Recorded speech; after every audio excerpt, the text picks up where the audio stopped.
Okay, so today we have electronic, Getting Away with It, and we got the music video here too, a little over 4 minutes long. So these guys have been suggested a few times, and the song in particular has also been suggested. And of course, I didn't know until now, looking up the band before I got into all this stuff, that the band consists of Johnny Marr of the Smiths, of course, and Bernard Sumner of New Order and Joy Division as well. So I mean, I'm intrigued as hell. And as well, this song does feature Neil Tennant, who was Pet Shop Boys, is his band as well. So there. So yeah, it's a who's who here. So let's get into it. Talk about it after. Let's go.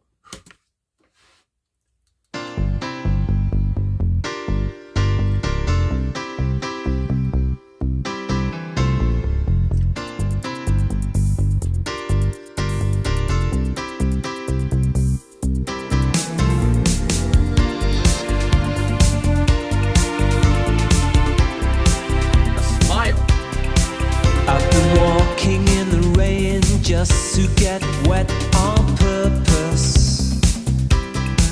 I've been forcing myself not to forget, just to feel words. I've been getting away with it all my life. Getting away. However I look, it's clear to see that I love you more than you love me. However it's clear to see I love you more than you love me. I hate that mirror, it makes me feel so worthless. I'm an original sinner, but when I'm with you I couldn't care less. I've been getting away with it all my life. Getting away with it all my life. Getting away. However I look, it's clear to see that I love you more than you love me.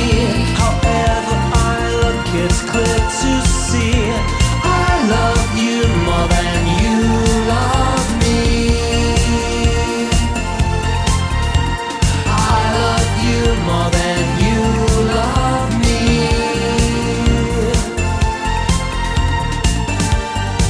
More than you love me. I thought I gave up falling in love a long, long time ago. I guess I like it, but I can't tell you. You shouldn't really know. And it's been true all my life.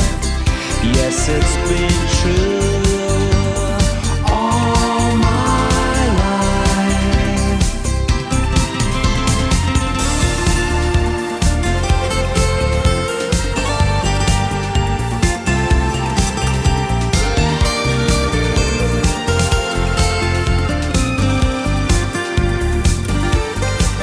I've been talking to myself just to suggest that I'm selfish. I've been trying to impress that more is less and I'm repressed. I should do it instead. However I look, it's clear to see I love you more than you love me. However I look, it's clear to see I love you more than you love me. I love you more than you love me. I love you more than you love me.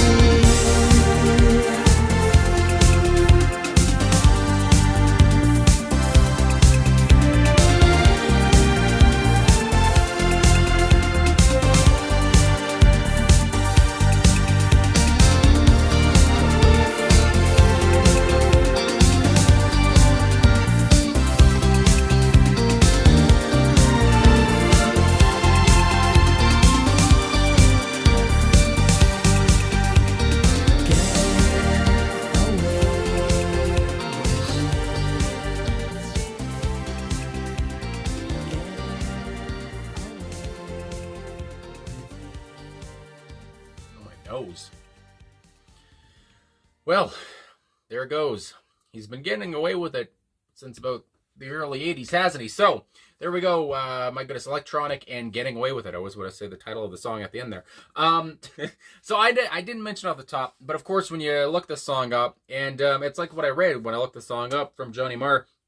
When he went into this, he said he had, the thought of the song in his mind, because he never likes to go into the studio not knowing what he wants to do. And I guess that kind of goes for the same with me. When I want to do a reaction, I look up some stuff and know what the song is about beforehand. So of course we're talking about Morrissey here. Now I want to say off the bat, and again I see why this song has been suggested to me. I guess with my reactions to the Smiths and Morrissey, and it's just funny as hell to me anyway. I gotta say, just to say that off the bat too. But what I like is that apparently from what I've read as well, Johnny Marr did not write the lyrics. He wrote the chorus, I do believe, either the chorus or the verse. Now I forget. But he wrote the music, but apparently he did not write the lyrics. It was Sumner and it was Tennant who wrote the lyrics. So, some people might think, okay, so it's a song about Morrissey, then it must be Johnny Marr, getting back at him. But yeah, from what I've read, it was not Johnny who wrote these lyrics. It was not him trying to get back at his old ex-bandmate. Again, they had quite the falling out. But yeah, so that kind of took me by surprise automatically. And that's why I was laughing so much, because I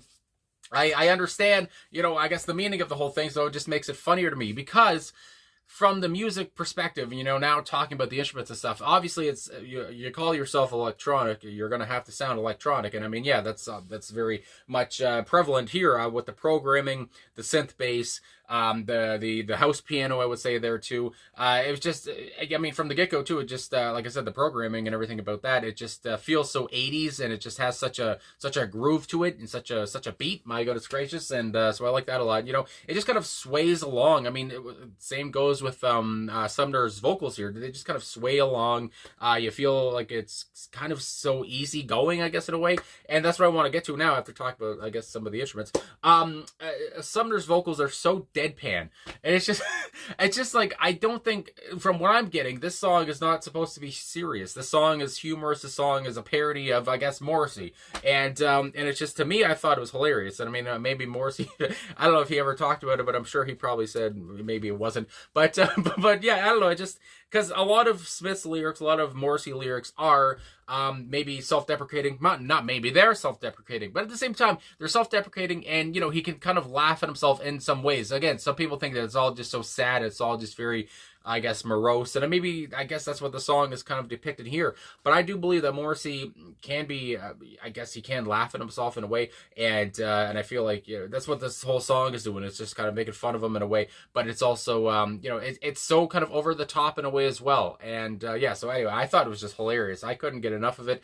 Even, I don't know why, because the whole part of I love you more than you love me, it's just because that's a lot of, I guess, Morrissey's lyrics, and but even still, when he writes those lyrics, he's being a bit self-deprecating, but at the end of the day, it's almost like he always can't find the right one, he always can't find the right love. So I mean, their lyrics here fit that, and again, they're going at him in that way. And I don't know if Morrissey ever wrote a song back to them or whatever. I'm sure he probably, I don't know if I might have heard of it, so I guess not. But yeah, I don't know, I thought it was funny. I don't know why I didn't expect to laugh as much as I did, but just, again, the line, it's just, some of these lines are just so, again, the way he delivers them, it just makes it even more funny to me, because it's just, there's no emotion behind Sumner's vocals. And then, of course, like I said, Neil Tennant is on the song too. He's on backing vocals. And Neil Tennant, I mean, I haven't listened to a lot of Pet Shop Boys, but I know a few of their songs. I've reacted to at least one of their songs. And Neil Tennant's voice is so unmistakable. I mean, you can hear him, you can hear his cadence. It's almost, I don't know, I guess his voice, what I call it, nasally in a way. It's just, I don't know, he has such a cadence on him there, where I heard him in the background. I was like, okay, yeah, that's him. Yeah, that's him. It sounds a bit like Pet Shop Boys, and I like that it kind of sounds like a Pet Shop Boys song. And again, of course, with members of New Order / Joy Division and the Smiths from Johnny Marr. And I do believe the drummer here on the song was David Palmer of The. So, I mean, everybody's on this goddamn song. I mean, it's nuts. It's, like I said, a who's who, of great musicians and from great bands. And I got to react to more of The. But anyway, I didn't really mention Johnny Marr, but I love his guitar playing here, of course. A lovely, beautiful sound.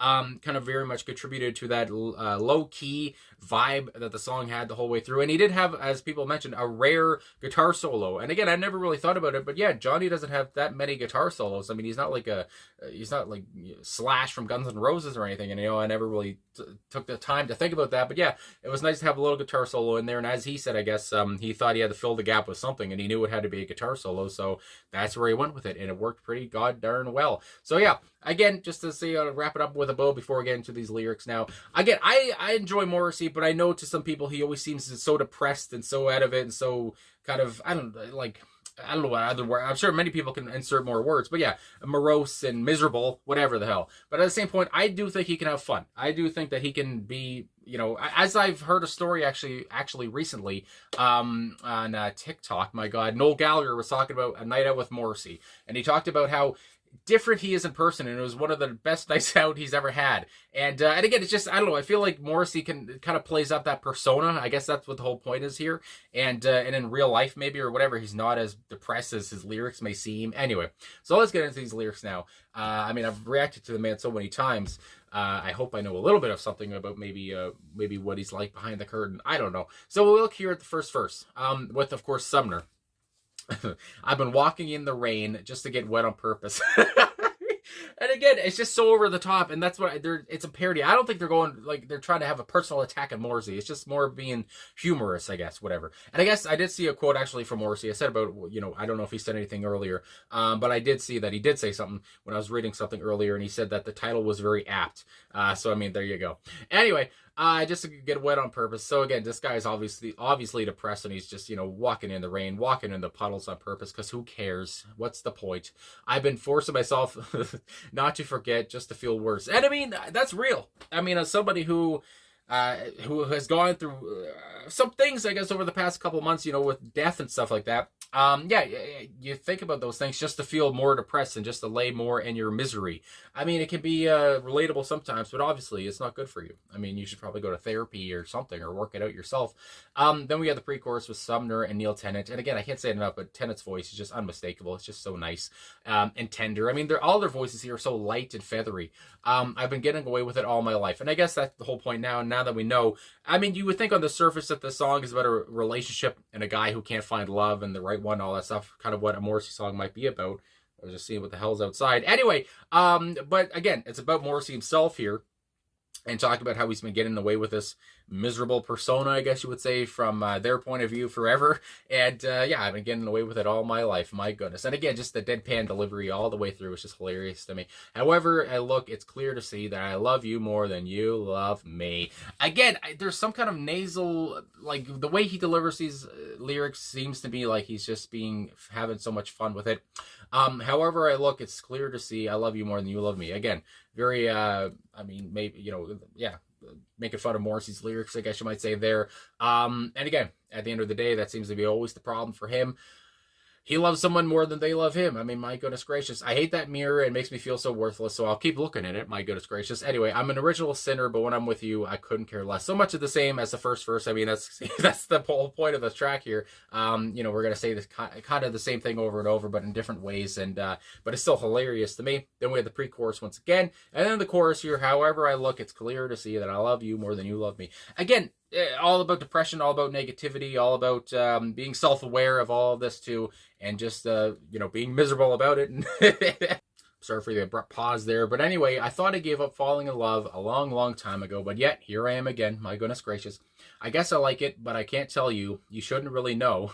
And it's been true all my life. Yes, it's been true all my life. Again, it's a continuous cycle about love, about miserableness, about everything that the song's been about. It's a continuous vicious cycle that is going to keep going on, and I'm going to keep laying in this misery. My goodness gracious. And again, this is just how they depict Morrissey in this song. Very over the top once again. I've been talking to myself to suggest that I'm selfish. Again, like he's been walking in puddles, or not walking in puddle, walking in the rain on purpose, all this stuff. I've been talking to myself on purpose to suggest that I'm selfish, because why wouldn't I? And, that fits in with other lines in the song. And again, it's funny to me. I've been trying to impress that more is less and I'm repressed. Again, I mean, just looking at these lyrics, just so, tongue-in-cheek, and it's just so funny. I can't say it enough. My God. And then we go on to the chorus at the end there, and then the outro by Neil Tennant, getting away with it. And I like that Neil finishes off the song, because I'm reminded of how much I like Neil's voice, and I'm reminded that I got to react to the Pet Shop Boys again. I got to react to the again, and I got to react to New Order and Joy Division again. And I've already reacted to all of the Smiths, so I mean, my goodness gracious. But yeah, like I said already throughout the whole thing, I thought this was hilarious. I thought they had a lot of fun with it. I thought, and again, I love that Marr, apparently, from what I've read, maybe he had a point in it at all, I don't know, didn't write these lyrics. It was Tennant and it was Sumner. And, you know, Marr didn't even have to be in it. You know, the guy that was so close to Morrissey for quite the time. So yeah, just tongue-in-cheek, and just, you know, again, it's so kind of edgy, I guess, in a way on their lyrics there. It's so kind of over the top. And again, I like that Morrissey all he had to say about it was the title fits it. So yeah, I guess that's all I gotta really say. So there we go. And I mean, I like Morrissey's music. I like, I think, you know, he's kind of mysterious in a way. And again, that persona of just always kind of being sad or whatever is out there. But at the end of the day, I don't think he's as sad as his music may suggest, or he may suggest on the outside. But anyway, so thanks for everything. Thanks for watching, liking, subscribing, commenting, all that stuff. I really appreciate all the support, and I'll talk to you guys again soon.